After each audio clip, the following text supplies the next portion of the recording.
But the wonderful author, best-selling author, I must say, Glenda Young now joins us for what should be a lovely cozy chat. So we've gone through a little bit of the housekeeping, Glenda, and briefly mentioned the prize draw. But for those of you who would like to enter, we're really excited to say that 3 amazing local businesses have offered prizes as a part of this wonderful launch to celebrate the launch of Glenda's paperback edition of Murder at the Seaview Hotel. We have a £50 voucher for a meal at Eat Me Cafe. We have a tea for 2 at the Clock Cafe. And we also have a £50 gift voucher for performances at the spa. So pop your name in the chat and you'll be up for a chance to win one of those 3 fantastic prizes. And now, without further ado, I'm going to have a chat to Glenda, because that's why we're all here. So Glenda, so good to see you today, and congratulations on the book. It's brilliant. Let's start by asking you, what made you want to be a writer? Well, thank you so much for the introduction, Gemma, and thank you everybody for turning up. And I'm sorry there was a bit of a kerfuffle at the start. I've always wanted to be a writer ever since I was a little girl. It was just one of those things that I thought would never happen to someone like me. You know, I grew up on a council estate in a working class village and didn't know any writers, didn't know how to become a writer. So I never ever thought for one moment that I could be a writer. And yet here I am. I'm obviously a lady of a certain age now. But my dream has come true. Not only am I writing cozy crimes, but I'm a saga writer as well. So I write historical sagas set at the end of the First World War. And it all came about really by a love of writing, of words, of reading, love books and stories. And I started writing short stories for women's magazines. And one of the women's magazines, the People's Friend magazine, they asked me to write a weekly soap opera for them, which I still do. It's in the back of the magazine and it's called Riverside. And on the back of the of writing the weekly soap opera for the People's Friend magazine, I got an agent in London and she secured me 3. I'm making it sound very easy and very straightforward, and it was anything but I'm aware that we've not got very much time. But basically, she secured me a 3-book deal with Headline to write sagas, and now my cozy crimes are with Headline as well. So I'm writing sagas, cozy crimes, and I really just couldn't be happier. Yeah. That's certainly keeping you busy, Glenda. Oh yes. So I mean, actually, could you tell us a bit about the cozy crime genre? I can't speak for other people, but prior to coming across your amazing novel, I was completely unfamiliar with the genre. So if you could just tell us a little bit more. Yeah, it's a very gentle crime novel. If you think of sort of Murder, She Wrote with Angela Lansbury, or the Hetty Wainthrope mysteries, Rosemary and Thyme, the 2 lady Gardner detectives on TV, it's that sort of genre. So yes, there's a murder, but it's, if this makes sense, it's not brutal. There's no blood and guts. There's nothing in there that would upset anyone. But yes, there is a murder to be solved. There is a crime to be solved. And it's more about the whodunit, the cast of characters, and then getting the reader involved enough in the book so they're intrigued to find out who committed the crime. So yes, there is a murder, but there's never ever any bloodshed in a cozy crime. Okay. Speaking of characters, we can't talk about this book without talking about the king himself, Elvis, who is a very important character in this novel, shall we say, or characters in this novel. Tell us a bit about what on earth inspired you to write the amazing Twelvises. Yeah, I'd always had it in the back of my mind that I wanted to write a comedy book, even while I was writing all of my sagas. And a few years ago, I had a comedy sketch that was it won through to the finals of a really prestigious local competition here in the Northeast. So I knew that I had it in me to write something quite funny. And I always had it in the back of my mind that an Elvis impersonator might be a funny thing to write about as well. Then I thought, what if there was a group of Elvis impersonators? Would that be even funnier? And then I thought about 12 Elvis impersonators and then a group called Twelvis, which was even funnier. So I sent it all off to my agent and she really enjoyed it. And it was going to be set in Scarborough at a fictional bed and breakfast. And it was her idea to actually kill off one of the Elvises. And I thought, oh, crikey, I've not written crime before. I don't really quite know where to go with this. But once I started investigating cozy crime, and then I could have fun with it. So that's why I went down that route. And I'm not a huge Elvis fan, I have to say, But I got this book as part of the research. It's The Idiot's Guide to Elvis. And for an idiot like me, it really helped. It just puts those extra little details in the book that I didn't know about Elvis, like when his birthday was, the fact that he gave Priscilla Presley roses on her birthday and things like that. So all of those little things are woven into the book, either directly as a quote from Elvis or just part of the story, just to give it a bit more detail as well. So come on, do you have a favourite Elvis song now, having researched? I think I am very fond of Wooden Heart, I must admit. And what I did as well, every time when I was sitting down to write each chapter in the book, each chapter is inspired by the title of an Elvis song. So there's actually a Spotify playlist available on Spotify if anybody wants to sing along to when they're reading as well. But it's more than just Elvis in this book, because the book starts with a real dilemma. The landlady of the Seaview Hotel is a woman called Helen Dexter. Her husband's just died, and she's at a crossroads. She doesn't know whether to sell the Seaview on and move away, or whether she should stay and persevere. And her husband, or her late husband, Tom, was a huge Elvis fan. So when she's in this dilemma, wondering what to do with the hotel, she's got a developer after the site as well, and she's not quite sure if she should sell to them or not. They're applying some very underhand tactics to get their hands on the Seaview Hotel.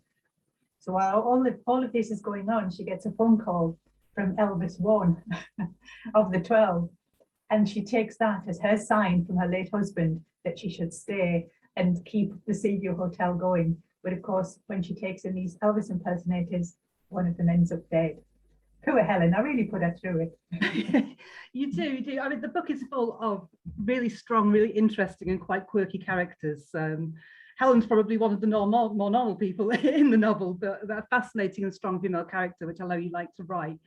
But one of the other characters in the book has to be Scarborough itself. It's incredibly evocative of the town. So tell us a bit about why you set a novel in Scarborough, what your relationship is with the town.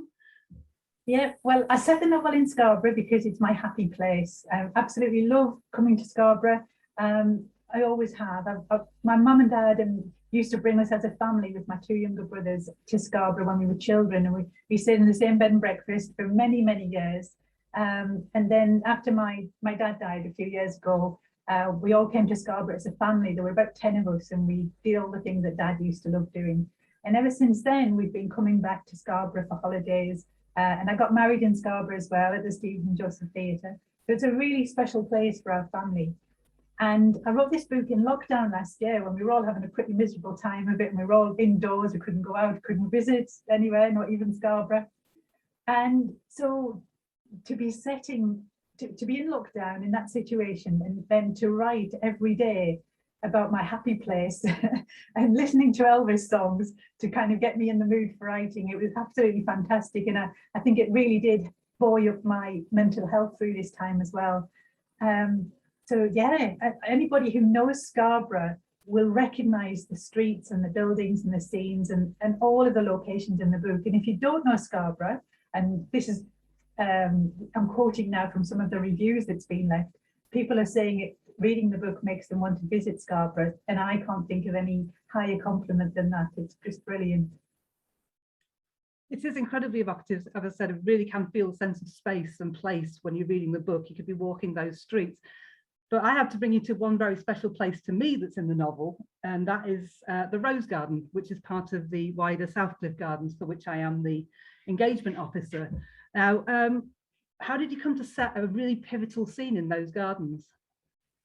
Yeah, the Rose Gardens, it does play part of a pivotal scene where a big secret is revealed in the Rose Garden.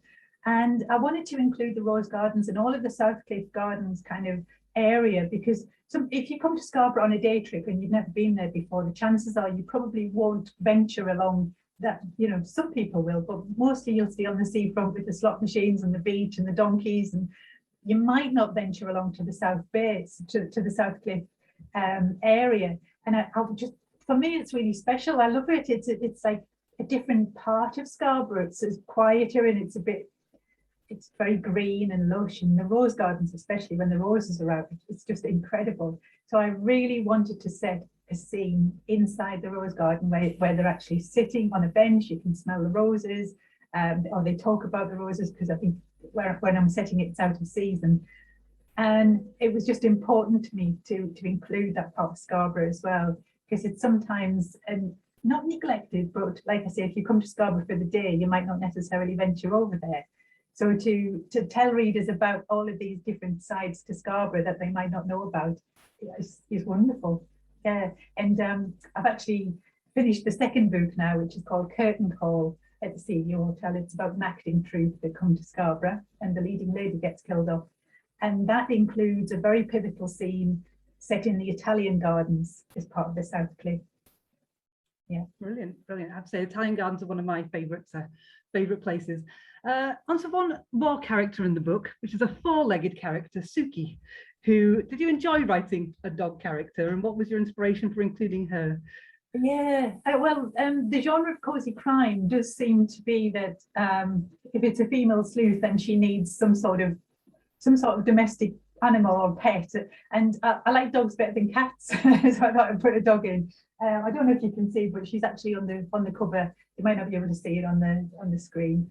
And the publisher gave me two options, and they said, first of all, she's a rescue greyhound called Suki, and I'm quite fond of greyhounds. When I look at them, when people are walking them, I always think, the greyhound might have been rescued because they don't have a long racing life, and then they're put in homes and resheltered and so on.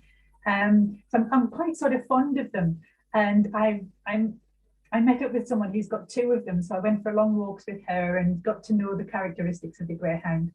And the dog in the book is called Suki. So the publisher sent me two book covers, two versions of it, one with Suki on the front and one without, and they said, which one would you like? So I put it out to my Facebook followers on my Facebook page and let them decide, and they said yes, absolutely, keep the dog in. Now the dog is central to the story. She also helps Helen Dexter sleuth and find out who the killer is, and especially in this book, she gets she gets put through a lot. Let's just say that, poor dog. I don't want to give too many spoilers away. And in book 2, she's absolutely integral to uncovering the murderer. Yeah. Fantastic. So I know we're here primarily to talk about Murder at the Seaview Hotel, but I know excitingly you've just had another book published very recently. I did, yeah. Would you like to tell us a little bit about that one before we move on to questions? Yes. Because I'm also a saga writer, my latest saga has just come out, which is called The Miner's Lass. They're very different to the cosy crime. This is historical. It's set at the end of the First World War. I'm actually from a mining village in the northeast, so I researched that village extensively for my novels. And it's about the hardships that a miner's wife and daughter goes through. I chuck everything in the kitchen sink at my heroines in these sagas, I really do. But sagas being what they are, the girls usually triumph in the end. But this is available in all the supermarkets actually, and Waterstones and everywhere else you get good books. Yeah, so it's just so lovely to be writing the different genres, because the historical sagas are very gritty and dark, and lots of quite menacing things happen. And although menacing things happen in the cosy crimes, there's the fun element and the sense of humour and all of the joy of Scarborough that goes into these books as well. So they're very different. Yeah. Fantastic. Well, we're about halfway through our time. So to give everybody who's joined us today, thank you very much, a chance to ask some questions of you. I'm going to pass over to Charlotte and see if we've got any questions from her for you from the audience. Hi. We've not had any through yet, but I have got a couple, quite a lot written down here. So I'll ask a few, and then if people would like to put theirs in the chat, then I'll keep an eye on those so that yours will overrule mine. But I'll get cracking with a couple of mine, Glenda. I'd love to know what books you like to read. Do you read whodunits, murder mysteries, cosy crime? Well, I used to be a big fan of Agatha Christie. I think I've probably read them all, but that was when I was a lot younger, when I was a teenager. And since I've started writing cosy crime, I've actually started reading more hard-boiled crime as well, just to see how they do it. So I've read a couple of those. But I think my all-time favourite author is Margaret Atwood. That's I've always loved all of her books. And I love reading autobiographies of women, especially, and of women who work in the media or who were on television, because I love that peek behind the curtain, the behind the scenes aspect of media, TV, radio. So I love reading that sort of thing. I've just read Shirley Ballas's book, you know, Shirley the Judge on Strictly Come Dancing. So I love all of that gossip and behind the scenes kind of thing. But I think if there's one downside to becoming a writer, it's that I just don't have enough time to sit and read now and to get lost in a book. It's really hard. The book I'm reading now, the author's name I can't remember, but it's The Phone Box at the End of the World. I don't know if anyone's read that. It's absolutely beautiful. It's about a phone box where people go to talk to their loved ones who have passed on. So they make this pilgrimage to a phone box to actually speak to loved ones who are no longer with us. It's gorgeous. It's an absolutely beautiful book that's been translated from Japanese, and it's just wonderful. Yeah, so that's interesting. So you're not always reading detective novels or crime novels. I guess it might be like a busman's holiday, mightn't it? If you yeah, and like even with the sagas, I never ever read. I've never read any other saga because I don't want to be influenced by other people's work. I did read Richard Osman, the Thursday Murder Club. I did read his book and I quite enjoyed it, but I won't be reading anymore because I don't want. I want my cozy crimes to be mine, out of my head only, and I don't want to be influeed by anyone else. So that's why. Keep well away from it, and just know that what I'm doing is mine and mine alone. And in terms of inspiration, do you sort of gather characters as you're going through life? Do you have lots of notebooks and write down snippets of dialogue or people who've sort of stood out to you during the day? Is that how you work? Yeah, I think all writers carry a notepad on them all the time, notepad and pen, because you will hear things or you'll see things and you'll have ideas, and if you don't write them down, they just go. But for characters, what I tend to do is I'll start with my main character, which is Helen Dexter, and a dog, Suki. And then I'll expand from there. I'll think, well, who will be Helen's friends? And then I'll work from there. Who will Helen have family? So then I'll work out from there, for instance.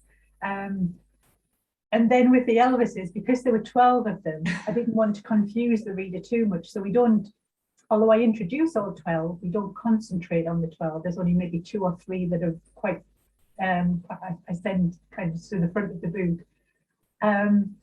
but I knew those 12, even though those 12 are not all on the page all the way through the book, I knew those 12 in my head, and I had sort of pen portraits of them, so it was important for me to know who they all were, but not necessarily for the reader.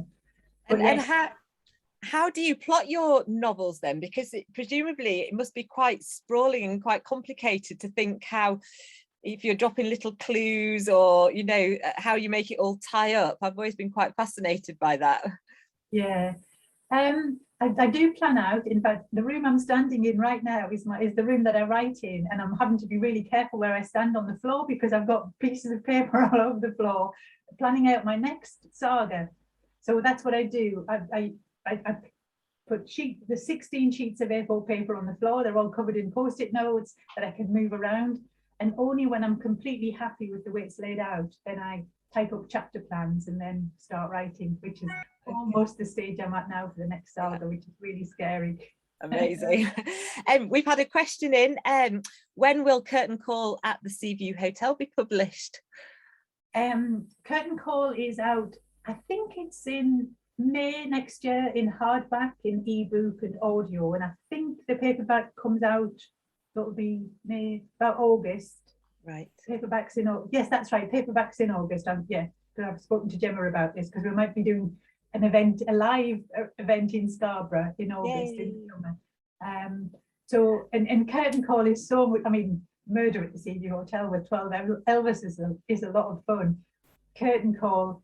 My editor at Headline said she thinks it's even stronger and better than this one because we've got an acting troupe, an Amdram troupe, who are in Scarborough to put on a play, which is the last chance to possibly save this theatre that's falling down.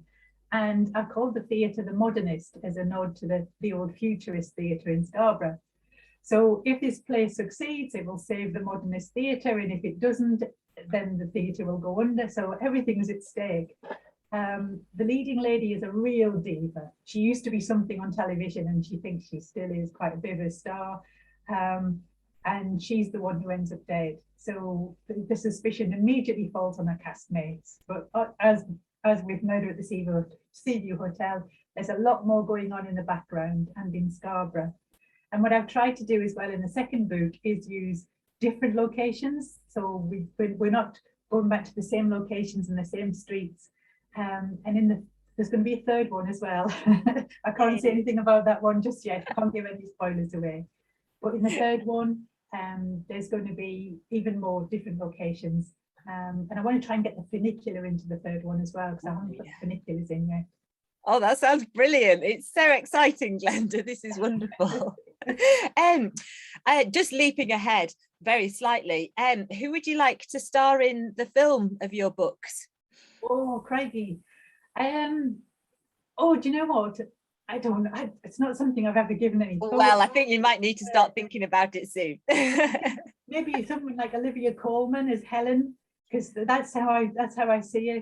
She's of that age, and because she's got to be, you know, of that age, because she's got some wisdom on her side and experience, and obviously she's running the hotel single-handedly now, with her cook Jean and the cleaner Sally.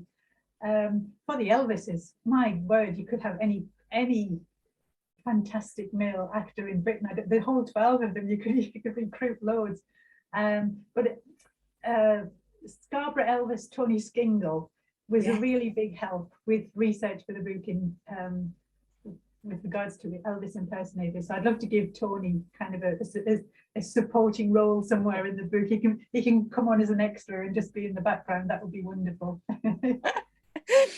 We've had a question in from Louise Hardy that says, "Oh, interesting plot for the curtain call." I think we're already all looking forward to that. Did you base the character on one of your known soap stars from Corrie? Oh, that's an interesting question. No, I never base any of my characters on any living person. I'd never ever do that. But it is of that kind of, that if you think of a stereotype older actress who has been something on TV and doesn't want to relinquish that, you know, she might be wearing too much makeup when she goes out and styles her hair a bit too elaborately because she wants the attention. It's that kind of lady who is a real diva. Yeah, but no, I would never ever style any of my characters on real people. No. I'd be terrified. Do you ever collect sort of mannerisms from people, or just sort of a sense of them occasionally into your notebooks? I think it's an amalgamation of everyone that you meet. Like, I see Elaine there. Elaine is the landlady of the Seaview Hotel in Scarborough, where we come to stay.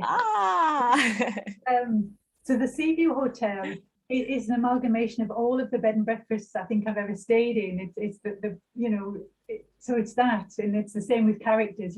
You take little bits from everywhere and then make something of your own with them. Yeah, lovely. Thank you. Well, I think that's all the ones from me, though. I could keep going. Thank you. Thank you. So, Glenda, we've got a few more minutes left. So I'm going to ask you one of those pesky writery questions. They've already mentioned Margaret Atwood. If you could hold a dinner party with 5 of your favourite authors, living or dead, who would you have around the table? And what drinks would you serve? Oh, I wasn't prepared for this one. Margaret Atwood, most definitely. I'm very fond of an American writer called T.C. Boyle. I'd have him because I think he'd be really interesting. Oh, my word. Oh, you really put me on the spot. I'm sort of looking around at my books now. Do you know what? I really don't know. That's all right. And I'm a terrible cook, so I don't think I'd be throwing a dinner party. Yeah, I'd probably order in some pizza. But it's, for me, like the authors who've had the most effect on me, and as making me want to read, have been authors like J.K. Rowling with the Harry Potter books, which I just couldn't put down. Margaret Atwood, Enid Blyton, Agatha Christie, all of these big names of people that I grew up with. And I can't remember the author's name, but it's the woman who wrote the Nancy Drew mysteries, because I was absolutely addicted to those as a teenager as well. So it's those kind of people those are the names that stick with me, because they made me so interested in books that I just couldn't put them down.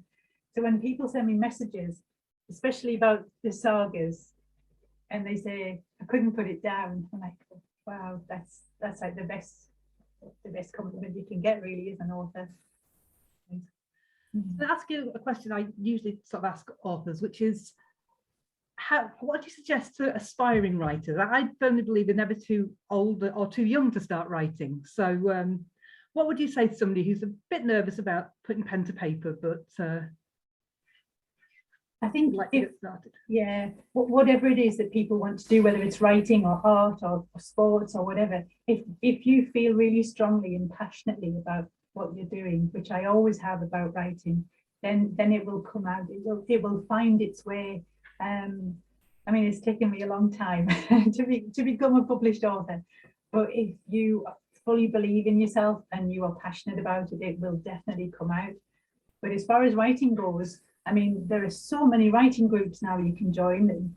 I know Scarborough Library do, when you walk in Scarborough Library, they've got all kinds of posters. You can find out about different writing groups. I know that the Scalby and Newby Library have got Scarborough Writing Group run by a lovely lady called Dorinda Cass. So just join like-minded people, because writing is a really lonely occupation, and you sometimes need that feedback from other people as well. You just need to be around other people who make up things in their head all the time. It's the strangest way to make a living, but so you need to just surround yourself with people who are supportive and just go for it. Just give it a try.